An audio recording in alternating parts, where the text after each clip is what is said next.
Ny fiadanan'ny tompo Jesosy no tononoko aminao sy ny ankohonanao isika rehetra raha lahy sy ranabavy eo amin'ny tompo mpanaraka ny pejy sy mpisitraka ny tontolon'ny sitrapon'Andriamanitra mitoetra sy miorina betsaka eo amin'ny famarinan'ny Baiboly izay naseho an'i Jesosy Kristy. Ny zavatra hozaraiko amintsika androany dia fangatahan'ny namantsika anankiray, retoro izany. Namana anankiray no niditra MP tamiko dia nangataka izy hoe mba tena ahazava ho amiko hoy izy ny hevitra tian'ny Romanina toko 7 andininy 7 hatramin'ny 720 ambara sy ny tena tiany ny soratra masina asongadina araka ny témoignagen'i Paoly. Dia izay no tondrantsika fanazavana atao anatin'ity mivantana ity, resaka zavatra ara-panazantsika fa tsy iresaka fahatsapana eo amin'ny tontolo sosialy sy ny tontolo politika ny fiarahamonina izay mbola hifiresantsika ihany koa ny hevim-panahy ambadika araka ny Baiboly foana efa izay no tarigetran'ny pejy fa mazava ho azy moa fa isika dia misokatra amin'ny zavatra rehetra araka ny famangin'Andriamanitra sy ny fanambaran'ny raitsi-to fibitsihany ao am-potsika dia mampita hafatra arak'izay isika.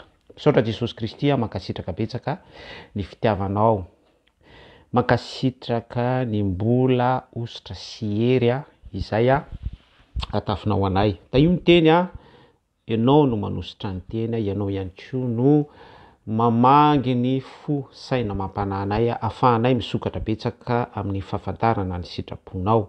Ny fanahy ratsy, ny interférence, ny herin'ny démonia, ny zavatra tahaka izany dia fantatra fa tsy manan-kery satria ianao dia efa omniprésent, omnipotent eo amin'ny fiainanay izay no mahatsintohanao. Ny anaranao Jesosy Kristy no tombo-kasihan'ny fanambarana rehetra, ny fanazavana, ny zavatra ara-panahy izay ho asongadinay atao anatin'ny mivantana dia ny anaranao avokoa no tombo-kasihan'izany. Misaotra raitsi-to ny voninahitra dia anao irery ihany ny anaran'i Jesosy Kristy no entinay manambara an'izany. Mamerina ny fiarabana amintsika rehetra. Romanina toko 7 andininy 720 hatramin'ny 720 fakitsika vetivety ny soratra masina amin'ny anaran'i Jesosy Kristy. Fa fantatsika fa araka ny fanahy ny lalàna. Fa izao kosa nofo namidy ho andevon'ny ota. Fa izay ataoko dia tsy fantatro hoy Paoly fa tsy izay sitrako no ataoko, fa izay halako no nataoko. Fa 12 fa raha manao ny tsy sitrako aho, fa raha manao ny tsy sitrako aho dia manaiky fa tsara ny lalàna. Ary amin'izany tsy izao intsony no manao izany fa ny ota izay mitoetra ato anatiko. Fa fantatro fa 12 fa tsy misy zavatra tsara mitoetra ato amiko, dia atao amin'ny nofoko fa ato anatiko ihany ny fikasana, saingy ny anatanteraka ny tsara no tsy ato hoy i Paoly apôstôly. Fa tsy ny tsara izay sitrako no ataoko fa ny ratsy izay tsy sitrako no ataoko. Fa raha ny tsy sitrako no ataoko dia tsy izao intsony no manao izany fa ny ota izay mitoetra ato amiko. Faraky amby 20 koa hitako izao lalàna izao, raha hatahanao ny marina aho dia ato amiko ihany ny ratsy. Fa 20 fa mankasitraka ny lalàn'Andriamanitra aho araka ny toetra anaty, nefa mahita lalàna hafa amin'ny momba ny tenako aho miady amin'ny lalan'ny saiko ka mamabo ahy ho amin'ny lalan'ny ota izay ao amin'ny momba ny tenako. Indrisy olo-mahantra aho a, iza no hanafaka ahy amin'ny tenan'ity fahafatesana ity. Amen. Indrisy olo-mahantra hoy Paoly, isika rehetra dia olo-mahantra daholy. Ny antony mampa olo-mahantra antsika dia satria very tamintsika ilay privilège. Fofinaina mahavelona tao amin'ny sahany tena. Nanota isika azom-panahy Adama sy Eva, tonga olo-mahantra isika nitanjaka, mahantra. Satria tsy manana n'ilay revêtement spirituel, fitafipana Jesosy Kristy. Fahafatesana ny tambon'ny ota, rehefa nanota isika, rehefa mpanota isika, dia olona mitanjaka, olona mahantra. Eto zany dia misadrese mandefa message amintsika, voarahintsika avy hatrany tiako ambara. Ny arenan'izao tontolo zao a dia tsy fitafipana selon la Bible, tsy revêtement spirituel. Mety ho tsy manana ninona isika ity amin'ity zao tontolo zao ity.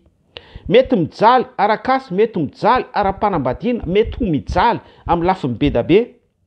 Ary matetika dia eo no misy enjeu apetrak'ireo olona mialatsiny anaty fonoteny mpisoloky evanjelika. Ireo mpikirakira, mpilalao émotion'olona sy fanan'olona any amin'ny église de prospérité, reo mpampana tena miracle, hoe olana amin'ny tsy fahitana vady, olana amin'ny tsy fanananao vola, olana amin'izao sy izao rehetra. Zany hoe izay fahantrana izay no ataony en jeu, izay fahantrana izay no lalaovany ny émotion-nao sy ny sentiment-nao. De mandroso argument izy selon la Bible araka ny toko sy andiny be da be. Zay le mampanantena miracle. Fa za zany androany dia manindry aminao ary manipika sy mametraka fahamarinana ny soratra masina aminao fa na tsy misy ary lay zavatra mampahantra selon an'ny mahanofo atsika charnel, fa eo lay revêtement spirituel, fitafipana Jesosy Kristy, de izay no asongadiny Paoly eto hoe indrisy olo mahantra aho. Olo mahantra isika rehetra satria niala ilay revêtement spirituel, fa tsy filay fitafiana nofo izao tontolo zao, zay dradradradraina fa harena mampanakarena, aretina ivoizana, anindrina fa tokony misitaka sy miala amin'Andriamanitra amin'izay isika, fa hatramin'izay hay ny fivavahana kristianina no manandevo sy antoko ny fampahantrana ara-tsaina, ara-nofo, ara-tsosialy. Fa tsy izay mihitsy lay fijery. Ary izay zavatra izay n'olona conscience sy manana natiora, fahatsapana, fahalalana ny amin'izay zavatra ambarantsika izay dia afaka amin'ity fahantrana soritan'ny Baiboly, révélation an'i Paoly eto ity, hoe indrisy olo mahantra aho, iza no nafaka ahy ary arosoko amin'ny lalindalina ny fanazavana hoe miroso isika amin'ilay fahantrana, tsy ilay fahantrana izao tontolo zao zay afaka katsahantsika ny tsy fisina asa, ny tontolo tahaka izany ara-nofo zay afaka hiadivantsika araky ny fara-mitan-tsaintsika. Rehefa marani-tsaina isika mitady asa, mandrato fahaizana, dia afaka amin'ny fahabadona, fahantrana amin'izay côté zay. Ainsi de suite amin'ny lafiny ohatra be da be isan-karazany. Exemple, fa iroso amin'izay amin'ilay resaka ara-panahy very tao amin'ny sahany edena, ary mahatonga ny fanazavana sarotsarotra eto amin'ity Romanina toko 7 andininy efatra amby folo hatramin'ny fahaefatra amby roapolo eto ity. Ato amin'ity Romanina toko 7 ity, ny soramandry manomboka ery amin'ny andininy fahaenina, toko fahaenina dia hoe ny fahafahany mino an'i Kristy amin'ny herin'ny ota ary ny fanamasinana azy. Izany hoe alabazy zany ty Romanina toko fahafito ity dia misy an'ilay expérience sy fahatsapan'ny mpino anankiray, Paoly apôstôly eto no manao témoignage, lay herin'ny ota ao anaty ao niterahako sy niterahana anao tamin'ny ota no nanorotoroana hoy Davida mpanjaka. Rapport sexuel, tsy lay vovotany no volavolana tao amin'ny sahany Edena, nasiana fofinaina mahavelona, kasy be amin'ny resaka, fa émotion sy sentimentan'olombelona tamin'ny alalan'ny RS dia nitsirinaina miampita ny plaisir selon ny émotion, ny filana no niterahana asenao. De tao anatin'izay hoe nateraka tamin'ny ota izay sika dia manana n'ilay sémence bibilava, manana n'ilay tsirinain'ny Satana. Satria zay le voaozina ny tany noho ianao. Ny tany dia manome kisary atsika olombelona. Raha jerenao ny globe terrestre dia eo amin'ny 70%, 75 hatramin'ny 80% eo dia rano avokoa. Ary ny ambiny dia ny tany, la terre. De jerenao indray ny tena atsika olombelona, de ohatr' zay ihany koa. Eo amin'ny 75%, 80% isika olombelona eo dia nofo avokoa. Vovotany namoronana atsika, nasiana fofinaina mahavelona, dia rano avokoa. Azafady. Donc zany raha miteny ny soratra masina hoe voaozina ny tany noho ianao. Oui, tena voaozina ny tany, naniry-tsilo lasa nisy ny ota, nisy ny avinavina, nisy ny zavatra be da be isan-karazany hatramin'ny voankazo lasa misy tsilo hatramin'ny biby lasa misy maloto mandady mikisaka. De ohatran'izay ihany koa isika olombelona. Voaozina ny tany noho ianao. De izay fisian'ny ozina amin'ny tany, ao anatin'ny tany izay, ao anatintsika olombelona. Voaozina ny tany noho ianao, dikan'izay de hoe voaozina isika olombelona. Izay lay expérience asongadin'ny Paoly eto amin'ity Romanina toko fahafito, 4:4 eto ity. Anomboka sika amin'ny fanazavana. Fa fantatsika fa araky ny fanahy ny lalàna hoy Paoly. Fa izao kosa namidy ho andevon'ny ota.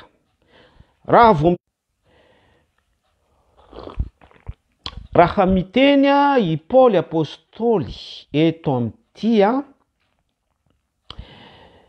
Romanina toko fahafito, 4:4 ty hoe fa fantatsika fa araka ny fanahy ny lalàna. Dikan'izay dia mikonfirme ny herin'ny soratra masina, révélation azon'ny Paoly any amin'ny Galatiana toko 5, 2:20 sy 3:20. I Paoly apôstôly iraka solon'ny Kristy eto. Fantatsika rehetra tsara fa ny vokatry ny fanahy dia fitiavana sy ny sisa rehetra, tsy misy lalàna manohatra an'izany ozy Paoly. Any amin'ny Galatiana toko 5, 2:20 sy 3:20 misy an'izay zavatra nitondrantsika fanazavana tsotra izay. Fa fantatsika fa araka ny fanahy ny lalàna. Manasongadina eto zany le lalàn'Andriamanitra fa ny lalàna dia mirefléter, manome image,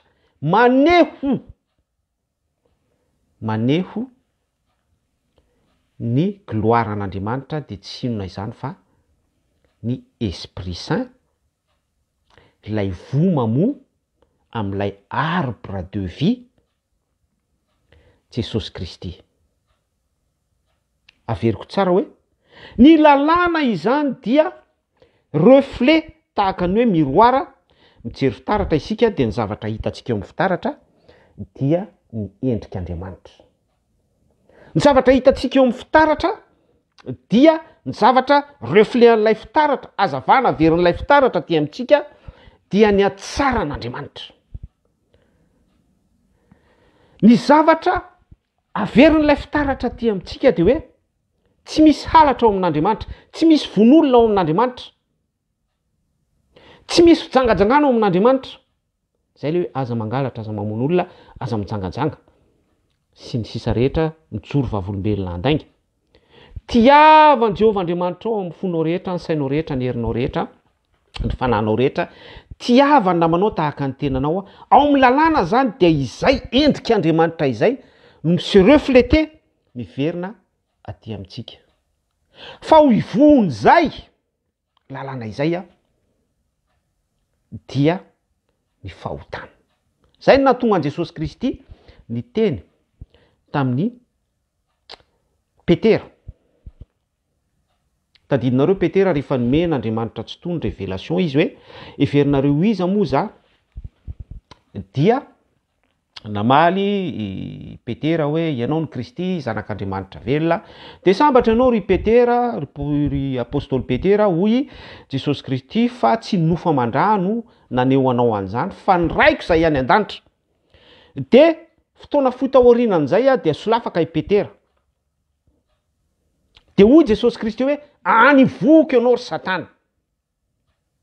De izay lay fanazavana nambarantsika teo hoe ny lalàna de refléter ny voninahitr'Andriamanitra fa ho ivohin'izay ao ivon'izay endrik'Andriamanitra izay any voky ianao ry Satana hoy Jesosy Kristy. Amen. Tohizantsika amin'ny fanazavana. Fa fantatsika fa araka ny fanahy ny lalàna fa izao kosa namidy ho andevon'ny ota hoy Paoly apôstôly. Isika rehetra dia mpanota avokoa, teraka torotoroana atao amin'ny ota. Izay rehetra manota no andevon'ny ota ozany Baiboly. I Paoly anefa eto miteny hoe fa izao kosa namidy ho andevon'ny ota.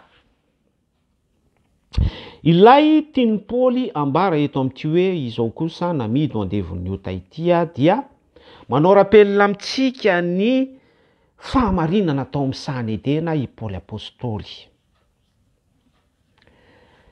I Adamaseva no foronon'Andriamanitra tamin'ny vovotany tao anatin'ny antsoina hoe demi perfection, vovotany fofinaina mahavelona. Ny fofon'Andriamanitra fofinaina mahavelona, création. Fa azo panahy, azon'ny Satana fanahy, nalain'ny démonie, nalain'ny menarana fanahy. Dia izao anatin'izay le hoe namidy ho andevon'ny ota. Ny zavatra tsara fantatsika ilay hoe andevon'ny ota, izay rehetra manota no andevon'ny ota.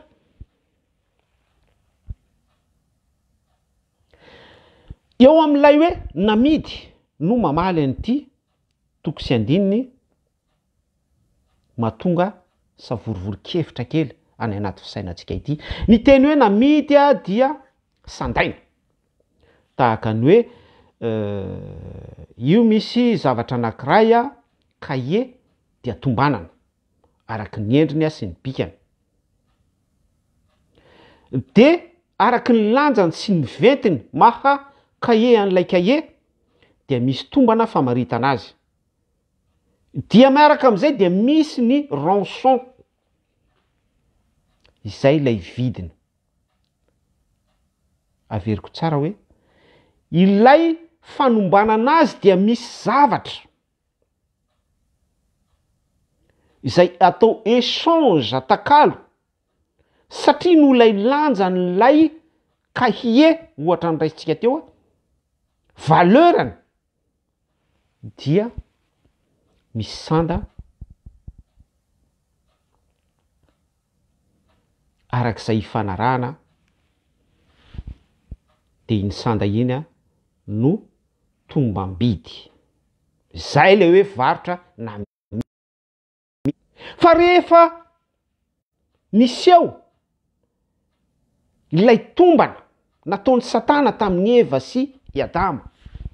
Ny s'adresser tamin'ny Eva izy satria Eva selon an intelligence ny démonie dia Eva no tsoahana tamin'ny taola.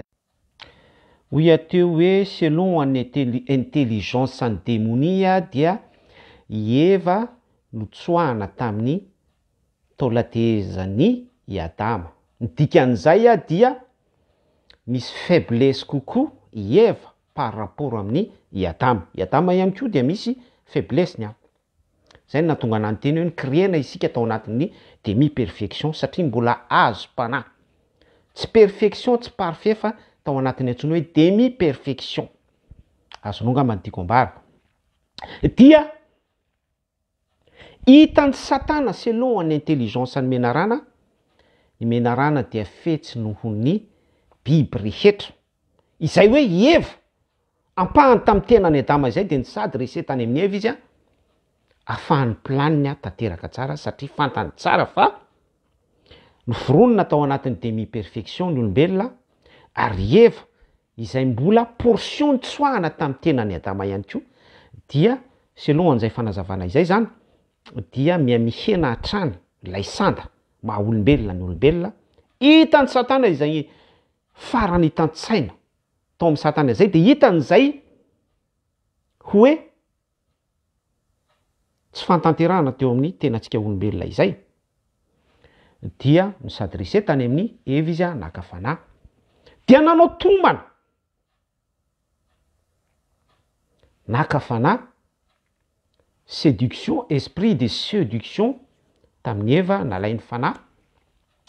Mbola misy message codex be ihany koa anatin'ilay fakapanahy rehefa misy ny fotoana dia ho azavaintsika hoe inona ilay histoiran'ny paoma, maninona no ny boridana, ny arbre de vie, ny hazo fahalalana ny tsara sy ny ratsy ho azavaintsika izany rehefa amin'ny fotoana mamety azy sy araky ny fanampian'Andriamanitra ihany koa famanginy atsika. Dia notombanana zay le hoe tombam-bidy dia nanomboka teo isika zanak'olombelona dia andevonota namidy ho andevonota.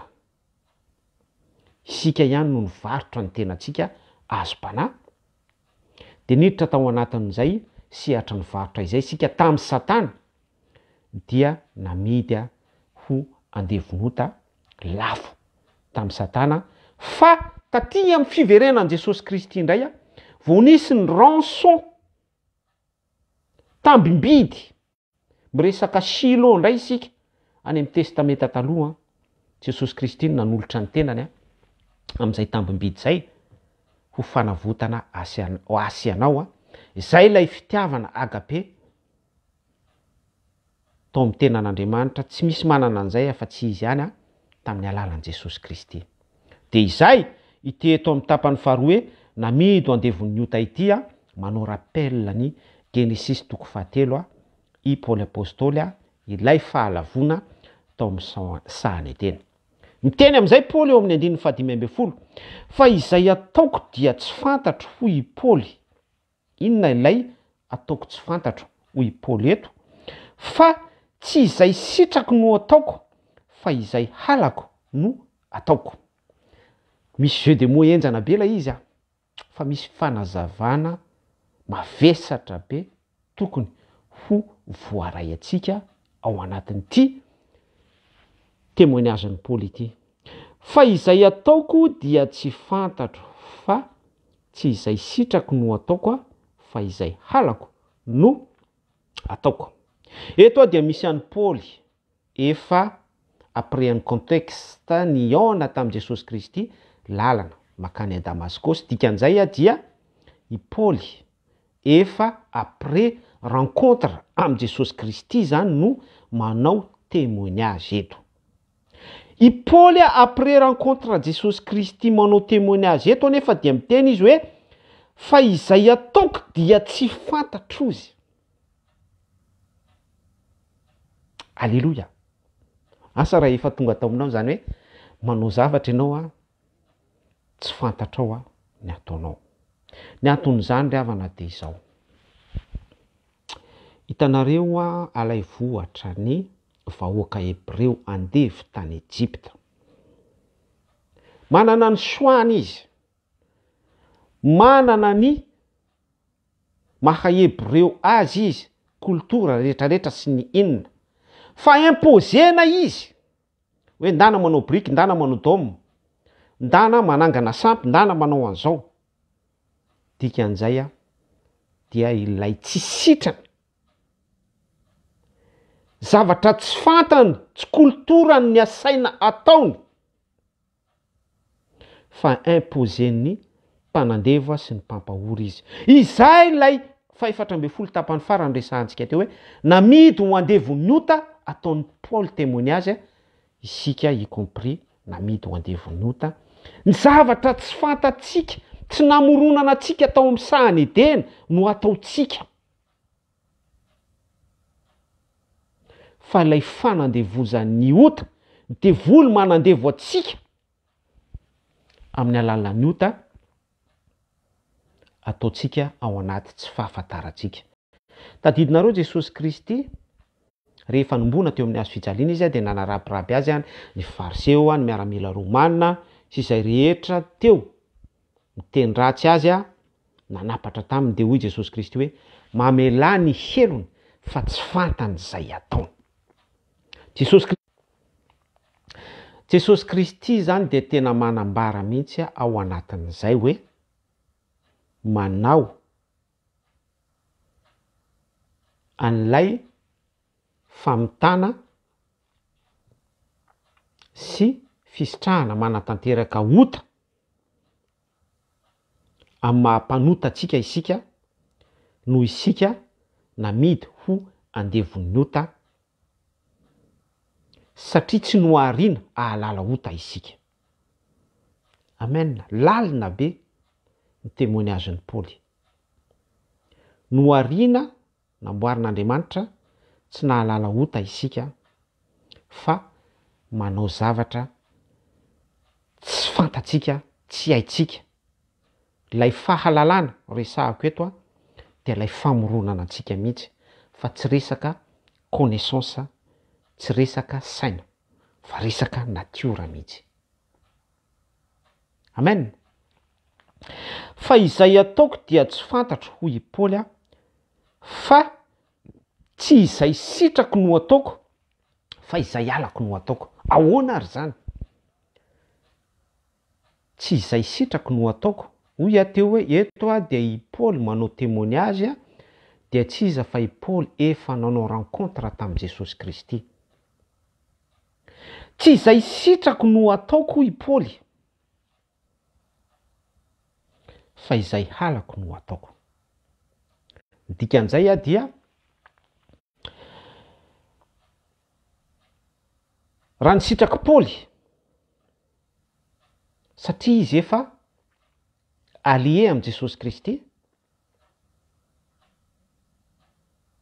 dia mandeha araka ny sitrapon'Andriamanitra. Izao anefa isika rehetra dia samy nateraka tamin'ny fahotana. Dikan'izay dia misy an'ilay mpanota ato anatintsika torotoroana tamin'ny ota. Zay le hoe tsy maintsy ateraka indray isika. Zany hoe hovana mihitsy lay natiorantsika. Misy an'ilay semence mahampanota atsika, satana. Dia ateraka indray dia izay lay nouvelle naissance manana Jesosy Kristy, vatana kristika. Zay ateraky ny fanahy dia fanahy. Tsy mahalala ota, 1 Jean 3:9. Tsy mpanota, tsy misaina ota akory, tsy misy fisaina sy fieritreretana ota akory fahotana amin'ny traverse any anatin'ny saitsika. Zay le hoe nateraka indray. Tsy te hanota, tsy misy fanirina sy fisaina sy fieritreretana amin'izany akory. Antsika vao hoe tena nateraka indray. Ivelan'izay dia misonga ny contexte nateraka indray araky ny famarinan'ny soratra masina isan-tsokajiny hafa. Dia verenako hoe fanazavana tokony hazavaina teo hoe fa izay ataoko dia tsy fantatro i Paoly fa tsy izay sitrako no ataoko fa izay halako no ataoko. Izay halako no ataoko hoy i Paoly. Satria ilay nofontsika, ilay nofon'ny Paoly dia nofo mireklame ota. Tadidinareo hoe nofo manohatra ny fanahy, révélation paoliana. Mifanohatra foana ireo zavatra roa ireo. ilay rencontre amin'ny Jesosy Kristy anefa i Paoly eto araka ny fanazavana efa nirosoantsika dia hoe i Paoly efa niona tamin'i Jesosy Kristy dia mazava tsara ny témoignageny fa hoe tsy izay sitrako no ataoko, izany hoe raha ny sitraky ny nofon'ny Paoly dia hanota hijangajanga hamono olona hitorabato sy ny sisa rehetra. Izay no ataony témoignage eto hoe fa izay halako no ataoko dia inona ilay halan'ilay nofony? Ny halan'ilay nofontsika dia ny manao ny sitrapon'Andriamanitra, mandeha araka ny fanahy. Izay halako no ataoko, izay tsy sitrako no ataoko, fa tsy izay sitrako no ataoko. Amen. Ilay tsy sitraky ny nofon'ny Paoly zany no ataon'ny Paoly satria izy efa niona tamin'i Jesosy Kristy.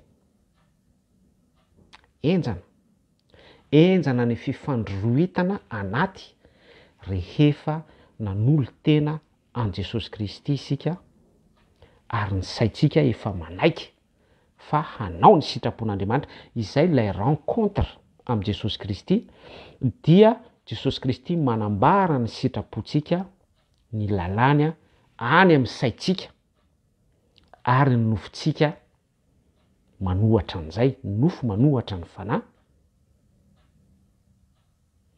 dia mampanaiky an'ilay nofontsika ny saitsika araka ny témoignagen'ny Paoly eto dia izay ilay ambaran'ny Paoly eto hoe izay tsy sitrako no ataoko. Satria ilay nofony tsy manka sitraka, ilay nofo koa nofo manohatra ny fanahy tsy manka sitraka ny sitrapon'Andriamanitra. Fa raha manao ny tsy sitrako aho dia manaiky fa tsara ny lalàna. Mikonfirme an'izay zavatra resantsika izay hoe satria ilay nofontsika mireklame fa mikonfirme an'izay zavatra resantsika izay hoy aho teo fa raha manao ny tsy sitrako aho dia manaiky fa tsara ny lalàna. 2:40 ny dikan'izay araka ity témoignagen'ny Paoly eto ity dia ilay nofoko zany manaiky araka ny fitarihan'ny fanahy masina mamangy mitoetra ato anatiko, mampanaiky ny saiko. Nofoko manao an'ilay tsy sitrako dia tsy inona ilay tsy sitrako ilay tsy sitrak'ilay nofoko, ilay ego ny sitrapon'Andriamanitra. Alleluia. Tsara Jesosy. Zay ilay fifandroitana anaty expérience tokony fahatsapan'ny mpino anankiray miaradia sy miombina amin'Andriamanitra tsotoa. Expérience ny zavatra resantsika izany fa ny zavatra misy moa ny ankamaroan'ny olona ny antony idirany any anaty fiangonana sy anatrehan'ny fotoam-bavaka matetika dia toy ny lasa resaka terapia, toy ny resaka hoe mamaly tena. Fa tokony anana an'izay expérience sy fahatsapana témoignagen'ny Paoly eto izay isika. Fa rehefa manomboka manana an'izany fahatsapana izany tsika, mifandrirotra any anatintsika any dia mazava fa misy asan'ny fanahy manadio sy mideloger manafoana an'ilay sémence mahampanotantsika ilay vo menarana satana na lavoantsika tao amin'ny sahan'ny tena tamin'ny alalan'ny Adamaseva any anatintsika any. Alleluia. Ary amin'izany tsy izao intsony manao izany fa ny ota izay mitoetra atao anatiko. Eto zany dia inverse tanteraka ilay tendance hoe ilay ota mihitsy ilay vo satana atao anatiko mihitsy indray zany no manao ny sitrako. Zany hoe ilay ota indray zany eto no mihetry manao ny sitrapon'Andriamanitra, zany hoe lay vatako, lay ota, lay nofo iza zay andevon'ny ota, ary am'izany tsy izao intsony no manao izany fa ny ota izay mitoetra ato anatiko, zany hoe am'izay fotoana izay de lay nofoko tsy tia sitrapon'Andriamanitra ity nofoko, tsy tia mideran'Andriamanitra mifoko fanahiko ny saiko, ny heriko rehetra ity, tsy tia ny namako ity nofoko mpangalatra sy mpamono mpijoro vavolombelona andainga, mpitsiriritra sy ny sisa rehetra ity nofoko ity no manao ny sitrapon'Andriamanitra, ary izay no ambaran'ny soratra masina eto amin'ity andin'ny 7 ty hoe ny ota izay mitoetra ato anatiko tsy izao intsony no manao izany fa ilay ota, ilay semence mahampanota no io izay mitoetra ato anatiko io no manaika anao ny sitrapon'Andriamanitra. Amen. Fa fantatro fa tsy misy zavatra tsara mitoetra ato amiko, ego daholo ny ato anatiko, ato amin'ny nofoko. Voilà, fa fantatro fa tsy misy zavatra tsara mitoetra ato amiko dia ato amin'ny nofoko, fa ato anatiko ihany ny fikasana. Saingy ny anatanteraka ny tsara no tsy ato. Inona moa ny tsara? Tsy misy afa-tsy Andriamanitra ny tsara, tsy misy afa-tsy ny sitrapon'Andriamanitra ny tsara. Fa tsy ny tsara izay sitrako no ataoko fa ny ratsy izay tsy sitrako no ataoko. Fa tsy ny tsara izay sitrako no ataoko fa ny ratsy izay tsy sitrako no ataoko. Manamafy an'ilay zavatra nyresahantsika be da be teo izay ny nofo izy préféré foana anao izay tsy araka ny sitrapon'Andriamanitra, ny fanahy kosa nefa dia mitarika antsika ho amin'ny fanaovana ny sitrapon'Andriamanitra ary mampanaika ny nofontsika izay le hoe lay ota mitoetra ato anatiko, ty nofoko ty zany lay ota mitoetra ato anatin'ny vatana, saina, fanahy, corps, âme, esprit ty zany dia ampanekeny lay fanahy anao ny sitrapon'Andriamanitra, tsy izao intsony no manao izany fa ilay nofo mitoetra ato anatiko, corps, âme, esprit, lay ota mitoetra ato anatiko ity nofoko ty zany no ampanekeny hanaiky ny sitrapon'Andriamanitra eto. Aiza ho aizitsika fa raha ny sitrako no ataoko dia tsy izao intsony manao izany fa ny ota izay mitoetra ato anatiko. Koa hitako izao ny lalàna raha ataony marina, raha te hanao ny marina aho dia atao amiko ihany ny ratsy. Zay zany mametraka soro-dalana amin'izay zany eto i Paoly apôstôly midévoiler izy eto hoe lay lalàna tokoa araka fanazavantsika tany ambony teo hoe manome image ny endrik'Andriamanitra, manome image ny sitrapon'Andriamanitra fa ho ivon'izay dia satana, anivohiko ianao ry satana, dia midévoiler eto zany i Paoly apôstôly araka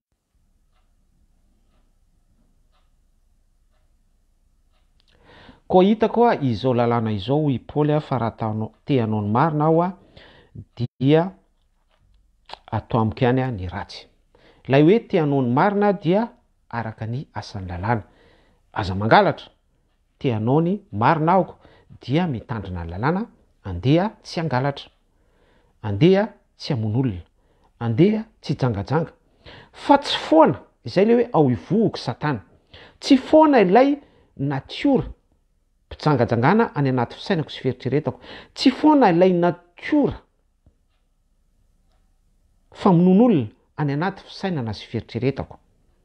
Dia izay no ambaran'ny Paoly apôstôly eto amin'ity hoe hitako marimarina izao fa raha te hanao ny marina ary aho, te handeha araka ny asan'ny lalàna aho, dia mbola ato anatiko foana ny semence mahampanota zay ilay fanazavana tiany Paoly asongadana eto. Fa mankasitraka ny lalàn'Andriamanitra aho araka ny toetra anaty selon ny amako zany, selon ny fisainako sy ny fieritreretako i Paoly efa nifanena tamin'i Jesosy Kristy isika rehetra zay efa nanolo tena ho an' Jesosy Kristy dia mankasitraka ny sitrapon'Andriamanitra, lalàn'Andriamanitra ao amin'ny toetra anaty. Ny amin'antsika zany no efa ampaneken'ny fanahy hoe ireto avy ny soro-dalana araka ny sitrapon'Andriamanitra izay tokony ho alehantsika manaiky an'izay ny fisainantsika sy ny fieritreretantsika. Fa opposition an'ny lalàna kosa dia tsy foana akory ilay fahotantsika aty anatintsika, ary izay no anindrin'ny soratra masina ny amin'ny resaka fahaterahana indray. Tsy maintsy ateraka indray sika, tsy maintsy misy an'ilay aina natolotry Jesosy Kristy tao amin'ny efitra ambony. Sotroinareo rehetra ity izay mihinana ny nofoko sy misotro ny drako no manana ny fiainana mandrakizay, izay no mitondra makany amin'ny transformation, ny régénération, velomina daholo indray ny momba ny tenantsika rehetra hatrany amin'ny selulatsika, ny selatsika rehetra any, mamono an'ilay rasy adamika, rasy mahampanotatsika. Ny herin'ny soratra masina ny dikan'izay mba hananantsika an'ilay vatana vaovao ho corps incorruptible, lay vatana tsy misy hotaintsony, tsy mety loha, lay vatana mandrakizay, vatana manome kisarin'ny vie éternelle izay no tian'Andriamanitra amerenana antsika indray manome préfiguration an'ny famoronana sahanedena ihany koa zay, fa mihoatra ambony satria atreo après an'izay hoe transformation zay de efa misy semence ana vie éternelle ao anatin'ny vatan'ny olona anankiray. Ary zay no ambarany Paoly eto amin'ity andin'ny 2 ty hoe fa mankasitraka ny lalàn'Andriamanitra aho araka ny toetra anaty nefa mahita lalàna hafa amin'ny momba ny tenako aho, miady amin'ny lalàn'ny saiko ka mamabo ahy ho any lalàn'ny ota izay ao amin'ny momba ny tenako. Indrisy olo mahantra aho iza anao nafaka amin'ny tenan'ity fahafatesana ity. Izay lay fanazavana somary misy jeu de mots kely iaho fa lay jeu de mots raha tsy mamakafaka tsara sy mandalina tsara dia mahavery amin'ny famakina isa tokony sisany andalana. Fa ny tena fehin'ilay hevitra dia ilay hoe isika namidy ho andevon'ny ota, isika mpanota, izay rehetra manota no andevon'ny ota, dia manomboka eo amin'ny hoe mifanena amin'ny Jesosy Kristy isika, rencontre amin'ny Jesosy Kristy dia mihetsika expérience sy fahatsapana any anatintsika ny fifanoherana eo amin'ny resaka nofo mahampanotatsika sy ny efa maha olona mpino tarihin'ny fanahy antsika. Dia satria isika tarihin'ny fanahy dia ilay nofotsika manao izay tsitrakitsika, satria ny sitraky ny nofotsika dia ny anota ny anao tsy araka ny sitrapon'Andriamanitra fa mankatoa ny sitrapon'Andriamanitra amin'ny saitsika isika noho ny fitarihan'ny fanahy, dia mampanaiky ny nofotsika hanao izay tsitrakitsika. Ary zay no asongadin'ny Paoly apôstôly eto amin'ity Romanina 7 andininy 7 hatramin'ny 7 hatramin'ny 7 ity. Tsara ny lalàna, tsy ratsy ny lalàna, image ny Jesosy Kristy, image ny fiainana mandrakizay, image sary fa tsy tena izy. Ao ivohony lalàna dia Satana, ary azadino ny ten'Andriamanitra hoe ny lalàna natao ho an'ny mpanota, satria no mampafantatra atsika, mampahitatsika ny endrik'Andriamanitra manoloana ny nofotsika ho hoe mpanota, manoloana ity vatantsika ity amin'ilay endrika hoe lavo tao amin'ny sahanedena ary misy an'ilay semence mahataranaky ny menaranantsika mpandany sitrapon'Andriamanitra. Misaotra an' Jesosy sika afaka mitondra an'izay fanazavana izay Mbola afaka mivelatra be ny fanazavana fa tsy ampy ny fotoana ahafahantsika mitondra fanazavana fanampiny. Fa na izany na tsy izany dia manome voninahitra an'Andriamanitra tsy toy isika ny amin'ny teny izay voazara. Dia misaotra antsika rehetra ihany koa nanaraka sy ny haino ny fizarana.